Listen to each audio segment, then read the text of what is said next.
Livro Memória de um Suicida, pelo espírito Camilo Cândido Botelho.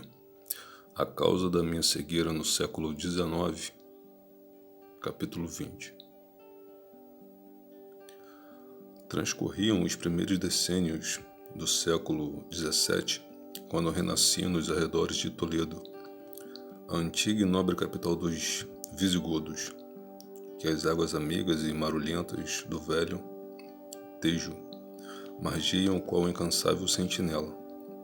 Arrojava-me o outro renascimento dos alcantilados proscênios terrestres em busca de possibilidades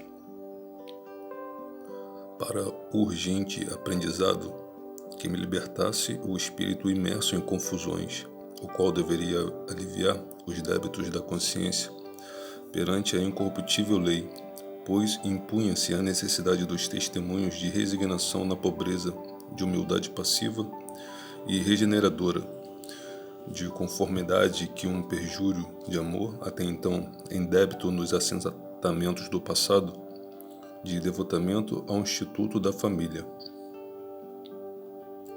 Pertencia então a uma antiga família de nobres arruinados e, na ocasião, perseguidos por adversidades insuperáveis, tais como rivalidades políticas e religiosas e desavenças com a coroa.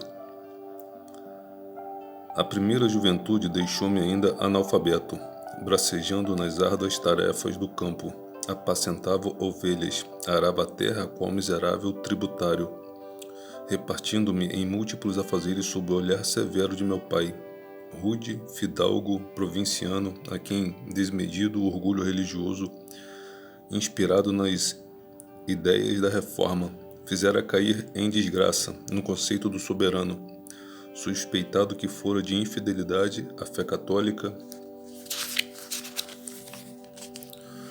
e mantido em vigilância, rigoroso no trato da família como dos servos, qual condestável para os feudos, os rígidos deveres que me atinham à frente das responsabilidades agrárias, porém, mais ainda atiçavam em meu imo a nostalgia singular que desalentava meu caráter, pois no recesso de minha alma tumultuavam ambições vertiginosas, descabidas em um jovem nas minhas penosas condições.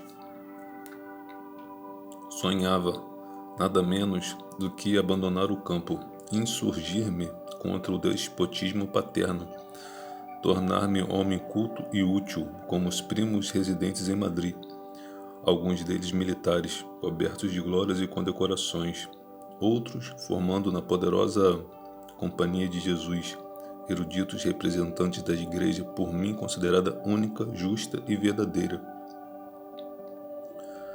Em desajuste com as opiniões paternas que a repudiavam, invejava essa parentela rica e poderosa, sentindo-me capaz dos mais pesados sacrifícios a fim de atingir posição social idêntica. Certo dia, revelei a minha mãe o desejo que, com a idade, avultava, tornando-me insatisfeito e infeliz.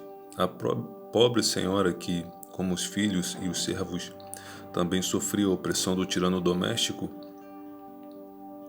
aconselhou-me prudentemente, como inspirada pelo céu, a moderação dos anelos pela obediência aos princípios da família por mim encontrados ao nascer,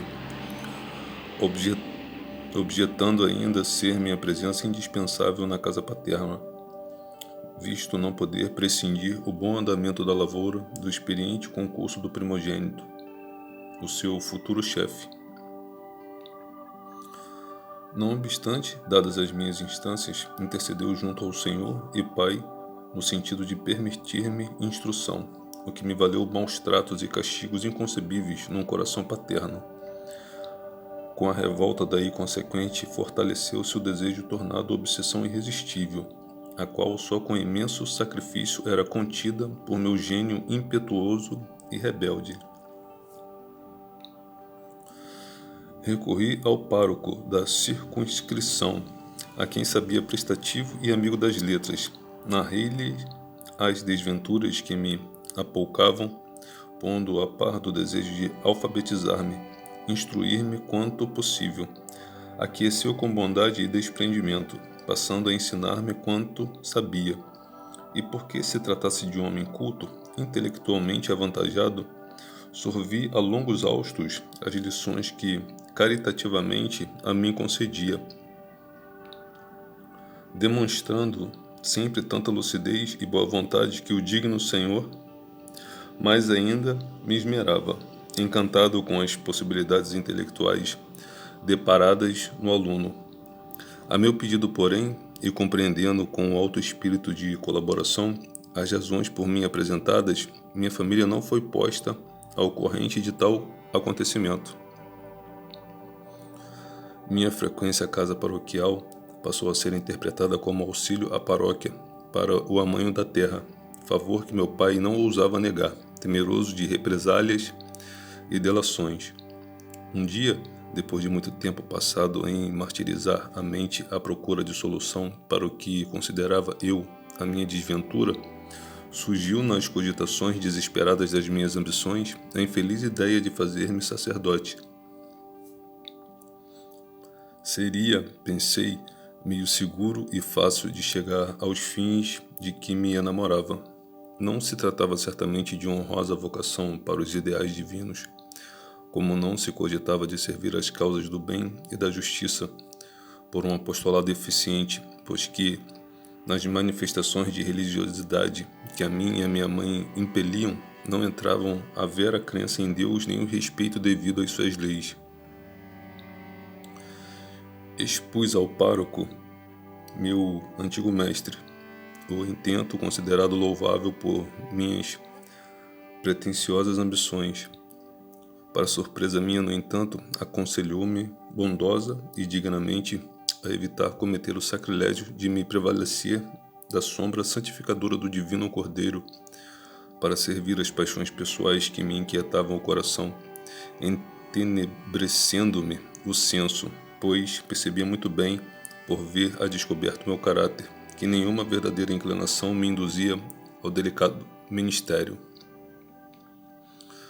O Evangelho do Senhor, meu filho, rematou certa vez, após 2 prudentes discursos em que costumava expor as minhas graves responsabilidades que pesam sobre a consciência de um sacerdote, deverá ser servido com um inflamado amor ao bem, renúncias continuadas, durante as quais havemos de muitas vezes morrer para nós mesmos, como para o mundo e suas paixões, com um trabalho sempre ativo, incansável, renovador, em benefício alheio e para a glória da verdade, e que se destaque por legítima honestidade, espírito de independência e cooperação, sem nenhum personalismo, porquanto o servidor de Jesus deve dar-se incondicionalmente à causa, abstraindo-se das opiniões e vontades próprias, que nenhum valor poderão ter diante dos estatutos e das normas da sua doutrina. É caminho áspero, semeado de urzes e percalços, de ininterruptos testemunhos, sobre o qual o peregrino derramará lágrimas e se ferirá continuadamente ao contato de desgostos cruciantes. As flores só mais tarde ele as colherá, quando puder apresentar ao excelso Senhor da vinha os preciosos talentos confiados ao seu zelo de servo obediente e prestimoso. Quem quiser vir após mim, foi ele próprio que sentenciou. Renuncie a si mesmo, tome sua cruz e siga. Fora daí, meu caro filho, apenas serve o ambicioso ao regalo das ambições pessoais, afastando-se do Senhor corações reprováveis enquanto finge servi-lo.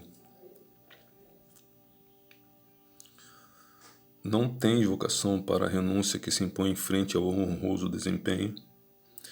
Deixa-te ficar tranquilamente, servindo ao próximo com boa vontade e como puderes, mesmo no seio da família, que não andarás mal. Não te sentes verdadeiramente submisso à palavra de comando daquele que se deu em sacrifício nos braços de uma cruz? Não te precipites então, querendo arrostar responsabilidades tão grandiosas e pesadas que te poderão comprometer o futuro espiritual. Retorna, filho, às tuas obrigações de cidadão, porfiando no cumprimento dos deveres cotidianos experimentando a cada passo a decência dos costumes. Volta à tua aldeia, apacenta o teu gado, deixa-te permanecer isento de ambições precipitadas, que te será isso mais meritório do que atraiçoar um ministério para o qual não te encontras ainda preparado. Ara cuidadosamente a terra amiga, zelando alegremente pelo torrão que te serviu de berço e espargindo em seu generoso seio as sementes pequeninas e fecundas. Bem cedo compreenderás que Deus permanece contigo, porque verás suas bênçãos sempre renovadas nos frutos saborosos dos teus pomares,